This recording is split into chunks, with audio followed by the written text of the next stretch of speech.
C'est aux environs des 18 heures passées qu'un incendie s'est déclaré dans le campus de cet établissement public d'enseignement supérieur. Une flamme débordante liée à un mauvais contact électrique dans une chambre pendant le rétablissement du courant électrique, apprend-on sur place. Cette étincelle non contrôlée a ensuite consumé tout le troisième niveau du home des étudiants dénommé Paroisse. Ici, la tristesse est au rendez-vous. Cet étudiant rencontré en pleine opération de secours témoigne. Nous étions chacun dans ses activités, les autres lisaient, les autres à prier ailleurs, mais alors brusquement à 18h35 nous avons vu le feu qui est surgi dans une des chambres au dernier niveau.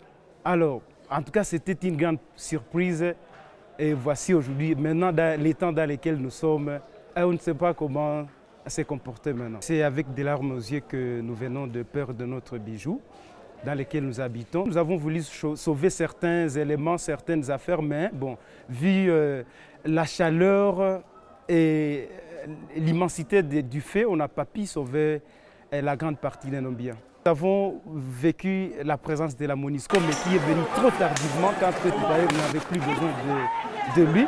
Mais nous avons peut-être aussi assisté à la bravoure de nos camarades, surtout de la brigade, des étudiants. Bon, néanmoins, certains voisins de l'ISP qui aussi sont venus peut-être pour cambrioler le peu que nous avons eu à sauver. Ces flammes impitoyables ont décimé 22 locaux comprenant les bureaux des professeurs, des chambres d'étudiants et les mini-bibliothèques de mathématiques et de physique. En tout cas, la situation est grave parce que beaucoup d'étudiants sont à l'extérieur.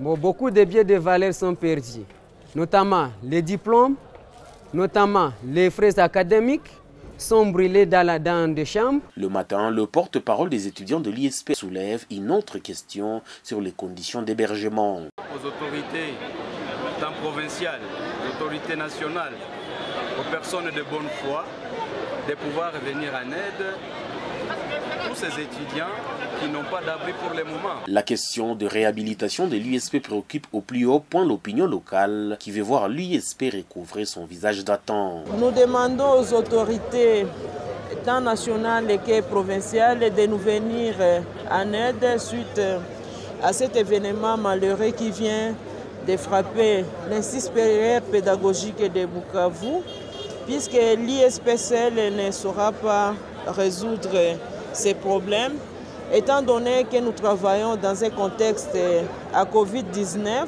Après une nuit dans les auditoires, les étudiants sinistrés appellent à des solutions urgentes pour normaliser les activités académiques par ici.